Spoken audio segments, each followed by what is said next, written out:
নমস্কার ভক্ত বন্ধুরা, আজকের এই ভিডিওতে আমরা জানব একাদশী ব্রত কী, কিভাবে একাদশী ব্রত শুরু করবেন, একাদশী দিনে কি করা উচিত এবং কোন কোন বিষয় একাদশীতে সম্পূর্ণ বারণ, তার সাথে একাদশীর পারণ মন্ত্র এবং সংকল্প মন্ত্র। যারা একাদশী ব্রত পালন করতে ইচ্ছুক তাদের জন্য এই ভিডিওটি খুবই গুরুত্বপূর্ণ, তাই ভিডিওটি শেষ পর্যন্ত দেখুন। একাদশী ব্রত কী? একাদশী তিথিতে ভগবান বিষ্ণু ও শ্রীকৃষ্ণের সন্তুষ্টির জন্য যে উপবাস ও সংযম পালন করা হয় তাকেই একাদশী ব্রত পালন করা হয়। শাস্ত্রমতে একাদশী ব্রত পাপ নাশ করে এবং ভক্তকে মোক্ষের পথে অগ্রসর করে এবং এই ব্রত দশমীর পরদিন অর্থাৎ একাদশী তিথিতে পালন করা হয়। এখন জানুন কিভাবে একাদশী ব্রত পালন করবেন।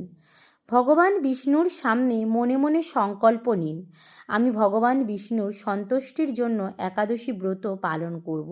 সামর্থ্য অনুযায়ী নিয়মিত ব্রত পালন করার চেষ্টাও করুন। একাদশীর আগের দিন দশমী তিথিতে কিছু নিয়ম পালন করতে হয়। একাদশীর আগের দিন অর্থাৎ দশমী তিথিতে অতি ভোজন করা যাবে না, নিরামিষ আহার গ্রহণ করতে হবে। ডাল ও কলমি শাক ও বিভিন্ন তামসিক খাবার পরিহার করতে হবে। রাতে দেরিতে খাওয়া নিষেধ।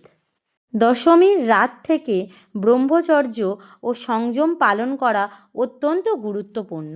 একাদশীর দিনে ভোরে উঠে স্নান করুন, পরিষ্কার পোশাক পরুন, ভগবান বা শ্রীকৃষ্ণের পূজা করুন। একাদশীর সংকল্প করুন। এখানে একাদশীর সংকল্প মন্ত্র দিয়ে দেয়া হলো। একাদশী সংকল্প মন্ত্র: একাদশং নিরাহারা স্থিত অহম অপরণ্যনি ভক্ষামি পুণ্ডরীকাক্ষ শরণং মে ভবচ্যুত। অর্থাৎ, হে পুণ্ডরীকাক্ষ, হে অচ্যুত, আমি একাদশীতে উপবাসপূর্বক পরদিন আহার করব, আপনি মোদীয় শরণাস্থান হন। এছাড়া বিষ্ণু সহস্রনাম, গীতা পাঠ, নাম জপ করুন। সারাদিন ভগবানের নাম স্মরণ করুন।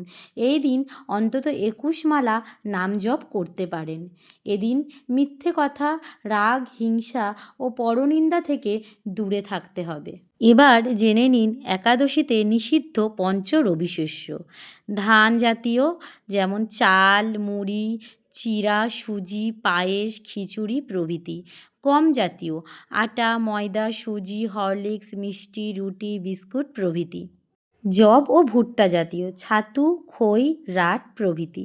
ডাল জাতীয় মুগ, মাসকলাই, খেসারি, মুসুর, ছোলা, বরবটি, শিম, মটরশুঁটি প্রভৃতি। তৈল জাতীয় সরিষা তৈল, সয়াবিন তৈল, তিল তৈল প্রভৃতি। এছাড়াও শ্যামা চালও নিষিদ্ধ।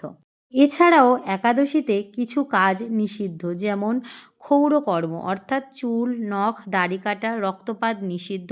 পরনিন্দা, পরচর্চা, মিথ্যা ভাষণ, ক্রোধ, স্ত্রীসঙ্গ, প্রজন্ম নিষিদ্ধ। তৈলমর্দন, সাবান, শ্যাম্পু ব্যবহার নিষিদ্ধ। শ্রাদ্ধ অনুষ্ঠানও নিষিদ্ধ। এবার জেনে নিন একাদশীতে কি কি গ্রহণ করতে পারবেন।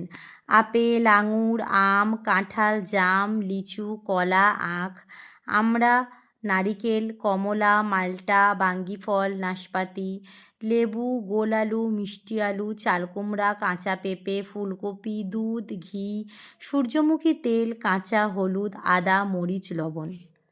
একাদশীতে আপনি ফলাহারও করতে পারেন। এছাড়া যারা ফল খান না বা খেতে পছন্দ করেন না, তারা এখানে যে সবজিগুলি বর্ণনা করা হলো তাই দিয়ে সবজি তরকারি করেও খেতে পারেন। এবার আসি দ্বাদশীতে পালন করার নিয়মাবলী নিয়ে। একাদশীর পরদিন অর্থাৎ দ্বাদশী তিথিতে নির্দিষ্ট সময়ে ব্রত ভঙ্গ করতে হয়।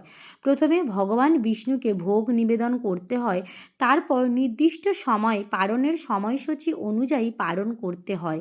পালনের সময়সূচি এই ইউটিউব চ্যানেলে বিভিন্ন ভিডিওর মাধ্যমে বলে দেওয়া হয়। বিভিন্ন একাদশীর সঠিক তারিখ এবং পালনের সময়সূচি সঠিকভাবে জানতে হলে এই ইউটিউব চ্যানেলটিকে ফলো করে রাখতে পারেন, একটি সাবস্ক্রাইব করতে পারেন।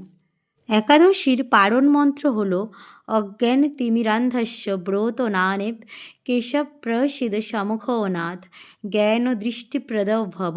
অর্থাৎ, হে কেশব, আমি অজ্ঞান রূপ অন্ধকারে পতিত। এই ব্রত দ্বারা আপনি সম্মুখ আমার প্রতি প্রসন্ন হন। হে নাথ, আমাকে শীঘ্র জ্ঞান চক্ষু প্রদান করুন। একাদশী ব্রত পালনে কি কি ফল লাভ করা যায়? পাপ নাশ হয়, ভক্তি বৃদ্ধি হয়, মানসিক শান্তি লাভ হয়, ভগবান বিষ্ণুর কৃপা ও প্রাপ্তি হয় এবং বিভিন্ন পিতৃদোষ মুক্ত হয় এবং পিতৃকুল যারা যমলোকে দুঃখ কষ্ট ভোগ করছে, শাস্তি ভোগ করছে, তারা জন্ম জন্মান্তরের মুক্তি লাভ করে এবং তাদের আশীর্বাদও আপনার উপর বর্ষিত হয়। এছাড়া একাদশী করা সায়েন্টিফিকভাবে আমাদের স্বাস্থ্যের জন্য খুব ভালো। তাহলে ভক্ত বন্ধুরা, আজকের ভিডিওতে একাদশী ব্রত পালনের সম্পূর্ণ নিয়মাবলী জানালাম।